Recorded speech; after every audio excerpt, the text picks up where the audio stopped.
কিছু ভাই আমার মায়ের ওষুধ ছিল টাকা ব্যাগের ভিতরে গেলাম মায়ের ওষুধ কিনা টাকা আমার ব্যাগের ভিতরে ছিল ভাই এই ব্যাগে শোনো কত টাকা ছিল ভাই আমি 6 মাস কাজ করি 40,000 টাকা নিয়ে ভাই বাসায় যাচ্ছিলাম আমার মায়ের জন্য আমি শাড়ি কিনছিলাম আমার বউয়ের জন্য জিনিসপাতি কিনছিলাম কি বলছো আমার ছোট বাচ্চাটার জন্য আমি খেলনা কিনছিলাম আমি 6 মাস পরে ভাই আমার বাচ্চাটার কাছে যাচ্ছি মানে কি ভাই কাছে আরে আল্লাহ মানুষ আমার দুইজন মানুষ এতটা বেঈমান হতে পারে আমি যখন ভাই বাস থেকে ভাই বিষয়টা কষ্টদায়ক ভাই। আরে মানুষ কি অমানুষ হয়ে গেছে আপনি চিন্তা করতে পারতেছেন ভাই? বিষয়টা দেখিছো তুমি তো বেশি আছো এটা কপাল বলো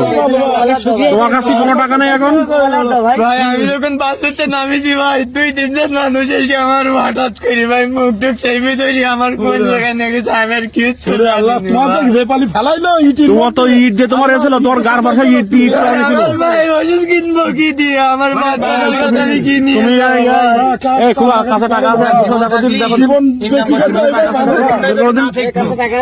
টাকা বের করে দিন দেখি এই শোনো এখান থেকে গাড়ি ভাড়া আমরা 1-200 নিবানি গাড়ি ভাড়া করে তুমি চলে যাও বাড়ি চলে যাও আমরা 1-200 টাকা দিচ্ছি গাড়ি ভাড়া করে তুমি বাড়ি চলে যাও ভাই আমার প্রচুর বুকি ব্যথা উঠি হ্যাঁ এই ঠিকই যান ধরে রাখো সোজা করে ধরে রাখো এই খোকা 1-200 টাকা দিয়ে দাও দিন এই তোমার 1-200 টাকা ব্যবস্থা করছে চলো গাড়ি দিয়ে দিচ্ছে ডাক্তার দেখা দিচ্ছি এই তোমার গাড়িতে ডাক্তার দেখে গাড়ি দিলি ব্যবস্থা করে দিচ্ছি বাড়ি বাড়ি ভাই আপনারা আমার গাড়িতে তুলে দেবেন আমি খালি হাত বানিয়ে বাড়ি গিয়ে কি করবো তুমি এখন এই অবস্থায় কি হবে তোমার চলো আমরা একটা গাড়ি তুলি বাসা তুলে দিচ্ছি টাকা দিয়ে গাড়ি ভাড়া করে 6 মাস ধরে ভাই ভাটায় পরিশ্রম করি আমিও ভাটায় কাজ করি আমি আমার সব টাকা পয়সা চিন্তায় গাড়ি নিয়ে চলে গেছে ভাই। এই এখন তো উপায় নেই ভাই এখন কাইন্দি না তুমি সবকিছু আবার হবে কষ্ট করে আবার সবকিছু ইনকাম করতে পারবা ভাই আমার একটা কাজ করে দাও আপনারা সবাই মিলে ওই ইট দিয়ে মেরি ভাই আমার এদিকে মেরি না না সি তুমি কি বলতে চাও আপনি কি বলতেছেন এই তোমার যদি শোনো তোমার যদি এই যে ভাড়ায় আমাদের ভাড়ায় কাজ করে এই ব্যক্তি যদি খুশি না হইতো তোমার আমি তো মরি দেখছি তো তুমি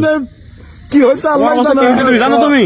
হ্যাঁ ভাই আমি আমার কথা চিন্তা করতেছি তোমার অবস্থা কি ভাই তুমি আমার জানো? একটা ফ্যামিলি আছে আমার বাপ মা আমার সে সব আবার ঠিক হবে সব আবার হবে সমস্যা নেই আমি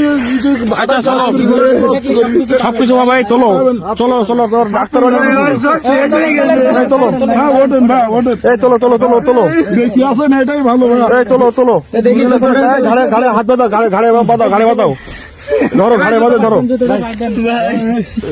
জুতো লাগবে না জুতো পরে দেখবো তুমি আগে ভাই জুতো হাতে কিনে